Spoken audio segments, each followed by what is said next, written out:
Amici bellini, voglio fare un video rivoluzionario, nel senso che faccio un video a partita ancora in corso, perché adesso che sto registrando siamo all'87esimo, con un'Italia ancora sullo 0-0.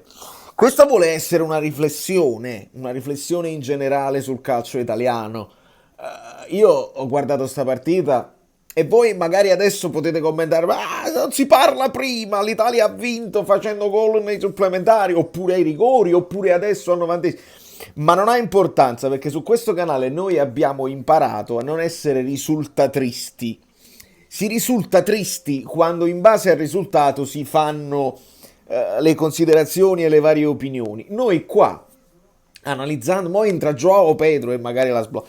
Analizzando un attimo la partita, io ho visto un giocatore di calcio, uno solo giocatore di calcio nell'Italia, che è Verratti. E guarda caso, Verratti non gioca in Italia, ok? Ed è uno di quelli che i vari Messi, i vari, insomma, Cavani, Ibrahim, quando hanno visto giocare hanno detto questo è veramente forte. E ce n'è uno solo. Gli altri, la mia considerazione è che sono degli ottimi scapoli che in un campionato di ammogliati fanno una bellissima figura. Perché nel campionato italiano, il campionato italiano è un campionato di ammogliati, di gente che va sotto ritmo, di gente che è mediamente scarsa, e quando andiamo in Europa, voi dite, ma Macedonia, anche la Macedonia, basta la Macedonia, appena si esce fuori dai confini, e la riflessione va fatta approfondire, appena si esce fuori dai confini, o noi facciamo una partita stoica, noi come squadre italiane, ci difendiamo, poi dopo riusciamo a segnare quell'unica occasione. Quando dobbiamo avere noi il pallone e dobbiamo fare il che fare, mi sembra che non siamo in grado, manca la personalità, manca la tecnica, manca che quando c'hai l'occasione. Berardi è stato l'uomo più pericoloso oggi.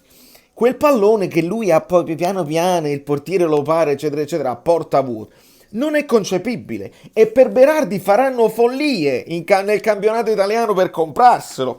Capite dove voglio arrivare? Un'altra di quelle occasioni che non si è vista, quasi non si è visto come replay, è quel tiro di Insigne dove non ha tirato a giro e l'ha parato il portiere. Ma la Macedonia si è messa là. Difesa bella organizzata, senza manco fare falli più di tanto. Adesso stanno un po' in affanno. Entra Chiellini. Capite? Sta entrando Chiellini. Allora, Donnarumma, così. In difesa, Florenzi che parte come una riserva del Milan. Attenzione ai contropiedi, perché non c'è Elmas, se no qua ci facevano male. Bardi loro sembra Del Piero dell'epoca, perché io, capito, nell'analisi dei giocatori italiani noi abbiamo una storia. È veramente triste, mi fa tenerezza questa squadra italiana. Abbiamo vinto l'Europeo, come ti permetti? È un po' di mazzo. Forse c'è stato più mazzo di quanto si ama ammettere, perché questa squadra in difesa, Mancini, vabbè, onestissimo, un onestissimo scapolo.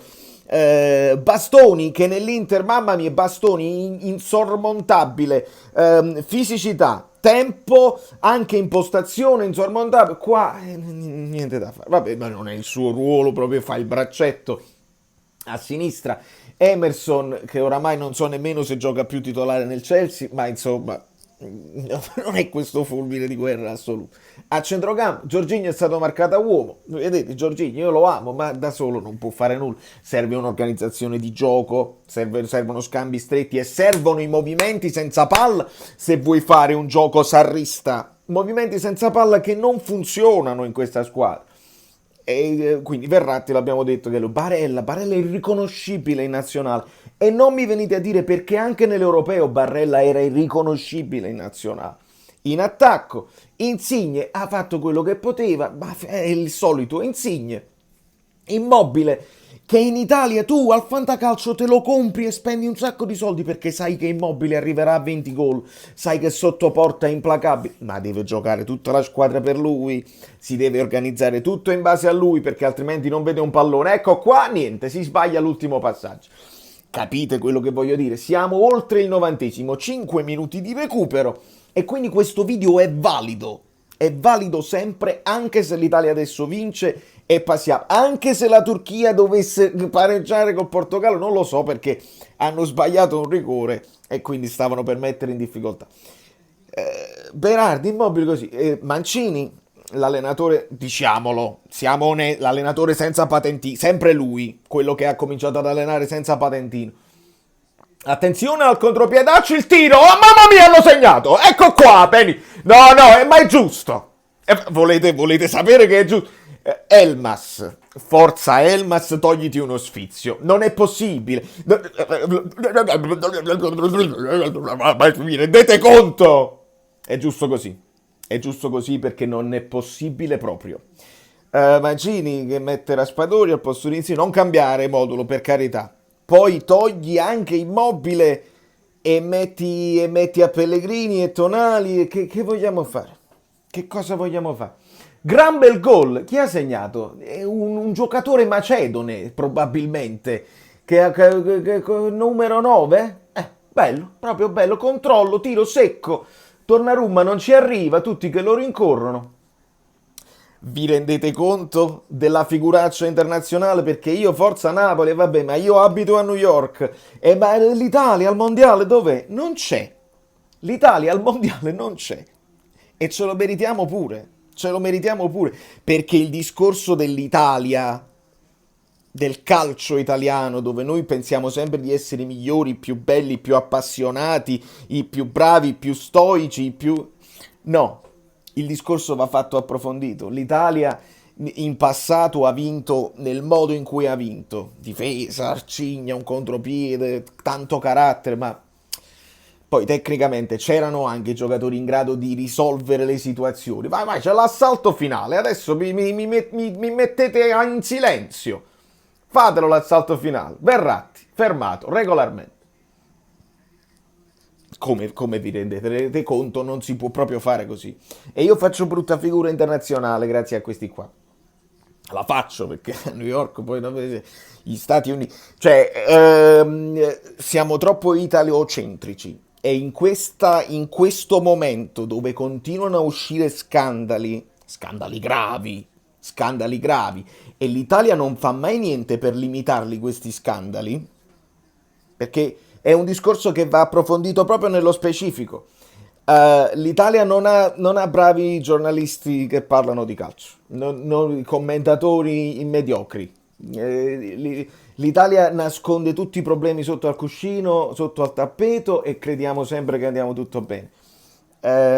5 squadre si potrebbero iscrivere al campionato italiano in questo momento se non fai tutti i calcoli dei debiti e delle cose. 5 squadre, il Napoli, la Fiorentina, l'Atalanta, il Sassuolo, se non sbaglio, lo Spezia, credo, no, forse no, nemmeno il Sassuolo. Lo Spezia, ce n'è un'altra, me la potete scrivere nel commento. Tutte le altre non si potrebbero iscrivere. Che cosa fai? Chiudi un occhio sempre, chiuderai sempre un occhio, le fai iscrivere, tutto sotto al tappeto e non c'è problema. Nel frattempo indebolisci chi se lo può permettere. Vedi Guido Gentile che mi scrive Gattuso out. No, vabbè, Ospina la bisettrice. No, perché me lo scrive? Perché fa bene a scrivere buona serata. Fa bene a dirmi così, perché questo è il video geniale. È diventato un video. Attenzione! Niente è uscita fuori. Mi dispiace pure, capito? Non ve lo potete permettere, fate i debiti, fate le appropriazioni indebite, non pagate le tasse, truffa allo Stato, tutta una serie di cose. Intanto vi comprate i giocatori dalle squadre più piccole, la Fiorentina, perché ho citato Fiorentina e Atalanta? E non cito manco il Napoli che sennò sei di parte. Il Napoli non se lo può permettere, non li compra i giocatori per essere competitivo in Italia e in Europa, non ce lo possiamo permettere. Ma l'Atalanta si deve vendere a Gosens per stare con i conti a posto e la Fiorentina si deve vendere a Vlahovic per stare con i conti a posto. E nel frattempo le squadre che dominano lì possono permetterselo, fanno delle cose. E poi andiamo in Europa a fare figuraccia dietro figuraccia?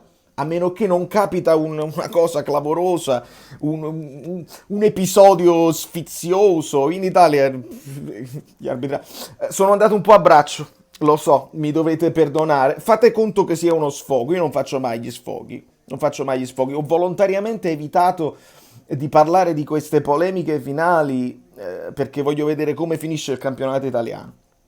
Voglio vedere come finisce il campionato italiano e voglio vedere se dai vertici si svegliano e cominciano a strutturare il calcio in maniera un po' più equa, un po' più logica, con la voglia veramente di migliorare tutto il calcio italiano, e non parlo solo di squadre, cioè tutto il calcio italiano a partire dagli arbitraggi, dalle designazioni, a partire dagli ambienti, a partire dai merda sugli spalti che si gridano ad ogni rinvio del portiere. Stiamo prendendo una brutta piega e non ne usciamo più. E poi quando mettiamo il musetto fuori dai nostri confini, facciamo delle brutte figure. Da New York, Valerio Fluido e tutto, io vi bacio, vado a fare il che fare, che forse è meglio. Ciao.